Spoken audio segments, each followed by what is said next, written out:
Bismillahirrahmanirrahim. Assalamualaikum warahmatullahi wabarakatuh. My name is Muallima Nurulain bint Muhammad Ibrahim and welcome back to my channel.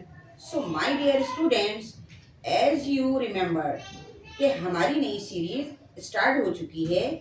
The topic is صفات لازمہ غیر متضادہ.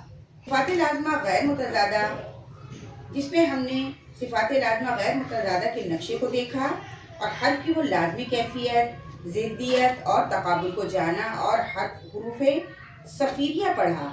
یہ سلسلہ جاری ہے، تو آئیے شروع کرتے ہیں.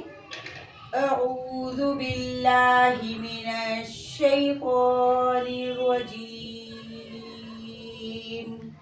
بسم اللہ الرحمن الرحیم.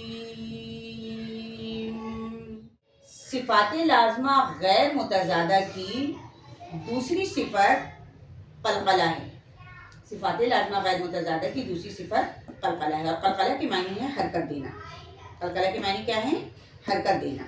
حرف کو ادا کرتے وقت حروف قلقلہ جو کہ جس کا مخرج ہے یعنی زبان اور ہونٹ، تو زبان اور ہونٹ کو حرکت دینا جس کی وجہ سے حرف کی آواز اپنے مخرج یعنی نکلنے کی جگہ میں گیند کی طرح اچھٹتی ہوئی معلوم ہو. اور ایسے حروف 5 ہیں. ایسے حروف 5 ہیں اور ان حروف کو حروف قلقلہ کہتے ہیں. جب بھی یہ حروف ساکن ہوں ان میں قلقلہ کا ظاہر ہونا لازمی ہے. حروف قلقلہ کا مجموعہ ہے قطب جدی. حروف قلقلہ کا مجموعہ کیا ہے؟ قطب جدی. چلیں ادائیگی کی مشق کرتے ہیں کہ جب یہ 5 حروف ساکن ہوں تو ان کو ادا کرتے وقت ان کے مخرج میں معمولی سی حرکت کیسے پیدا کی جائے. کس طرح سے پیدا کی جائے کہ حرکت تو ضرور ہو لیکن شد یعنی مشدد حرف کی آواز پیدا نہ ہو. آئیے مشق کرتے ہیں. حمزہ قاف زبر اق، حمزہ قاف زبر اق، حمزہ قاف زیر اق، حمزہ قاف پیش اق، اق اق اق. آپ نے دیکھا کہ اس میں کوئی شد کی علامت نہیں پائی گئی لیکن ایک اچھٹتی ہوئی سی آواز ضرور معلوم ہوئی. حمزہ طوا زبر آتو، حمزہ طوا زیر ایتو، حمزہ طوا پیش اتو، آتو ایتو اتو. حمزہ با زبر اب، حمزہ با زیر اب، حمزہ با پیش اب، اب اب اب. حمزہ جیم زبر اج، حمزہ جیم زیر اج، حمزہ جیم پیش اج، اج اج اج، اج اج اج. اسی طرح سے اور مثالیں دیکھ لیجیے.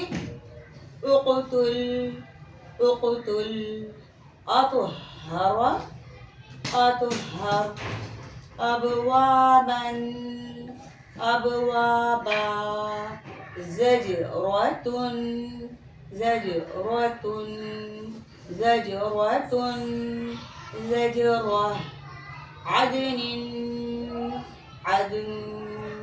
آپ نے دیکھا کہ حروف قلقلہ کی ادائیگی میں ایک اچھٹتی ہوئی سی آواز آئی لیکن اس میں کسی بھی قسم کا شد وغیرہ بالکل بھی نہیں ہونی چاہیے. شد کی علامت نہیں ہونی چاہیے کہ آپ اس طرح سے پڑھیں کہ اق اق اق. اگر اس طرح سے پڑھی جائے گی تو پھر حروف قلقلہ جو ہے مشدد ہو جائے گا. اور یہاں پہ مشدد علامات نہیں پڑھنی ہیں کیونکہ یہاں پہ تجدید کی علامت ہی نہیں ہے. یہاں تو قاف ساکن ہے. یہاں پہ حروف قلقلہ کے 5 حرف سب کے سب ساکن ہیں. تو یہاں پہ ایک اچھٹتی ہوئی سی آواز آنی چاہیے. اق اق اق. اقتل اطہر ابوابا زجرۃ عدن. آگے ہم پڑھیں گے حروف لین. آگے تیسری صفت ہے صفت لین. لین کے معنی ہے نرمی کرنا.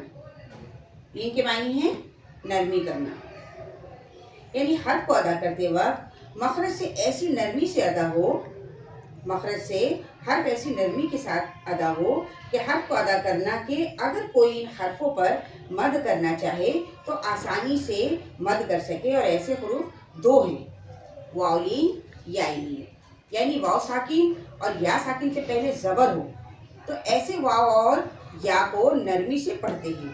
ان دو حرفوں کو ایسی صورت میں حروف لین کہتے ہیں۔ ان حرفوں کو ایسی صورت میں جب ان سے پہلے زبر ہو اور یہ خود ساکن ہو تو حروف مدہ کی طرح نہ کھینچیں، ان کے ادا کرنے میں سختی اور جھٹکا بھی نہ ہو۔ ان حروف کو مجہول پڑھنا صحیح نہیں ہے۔ لازمی کیفیت کے مطابق معروف پڑھیں۔ تو آئیے معروف پڑھنے کی مشق کرتے ہیں۔ اب ہم آگے پڑھیں گے صفات لازمہ غیر متضادہ کی تیسری صفت لین۔ تیسری صفت کا نام ہے حروف لین۔ لین کے معنی ہے نرمی کرنا۔ لین کے معنی کیا ہے؟ نرمی کرنا۔ حرف کو ادا کرتے وقت مخرج سے ایسی نرمی سے حرف کو ادا کرنا کہ اگر کوئی ان حروف پر مد کرنا چاہے تو آسانی سے کر سکے۔ اور ایسے حروف دو ہیں، واو لین اور یا لین۔ واو لین اور یا لین ساکن سے پہلے زبر ہو تو ایسے واو اور یا کو نرمی سے پڑھتے ہیں۔ ان دو حرفوں کو ایسی صورت میں حروف لین کہتے ہیں۔ ان حرفوں کو ایسی صورت میں جب ان سے پہلے زبر ہو اور یہ خود ساکن ہو، جب ان سے پہلے حرف کے اوپر زبر ہو اور یہ خود ساکن ہو تو حروف مدہ کی طرح نہ کھینچیں، ان کے ادا کرنے میں سختی اور جھٹکا بھی نہ ہو۔ ان حرفوں کو مجہول پڑھنا صحیح نہیں ہے۔ لازمی کیفیت کے مطابق معروف پڑھیں۔ تو آئیے معروف پڑھنے کی مشق کرتے ہیں۔ لام واو زبر لو، لام واو زبر لو، لام یا زبر لئی، لو لئی، لو لئی، یا واو زبر یو، یا زبر یئی، یو یئی، یو یئی۔ نون واو زبر نو، نون واو زبر نو، نون یا زبر نئی، نو نئی، نو نئی۔ اسی طرح سے لوحن، لوح، لیورو، لیورو، طغوا، طغوا، عین، عین، لشیء، لشیء، قریش، قریش۔ تو یہ تو تھا ہمارا آج کا ویڈیو صفات لازمہ غیر متضادہ کے بارے میں، جس میں ہم نے نمبر 2 صفت قلقلہ اور نمبر 3 صفت لین کے بارے میں پڑھا، جانا اور سمجھا، اور ہم نے ان صفتوں کی پریکٹس بھی کی۔ آگے بھی مزید ان صفتوں کے بارے میں جانیں گے، اس سلسلے کو جاری رکھیں گے۔ ملتے ہیں نیکسٹ ویڈیو میں، تب تک کے لیے اجازت دیجیے۔ کلاس کے اختتام کی دعا پڑھ لیجیے۔ فی امان اللہ۔ سبحانک اللہم و بحمدک اشہد ان لا الہ الا انت استغفرک و اتوب الیک۔ سبحان ربک رب العزۃ عما یصفون وسلام علی المرسلین والحمد للہ رب العالمین وصلی اللہ تعالی علی خیر خلقہ اجمعین برحمتک یا ارحم الراحمین، آمین یا رب العالمین۔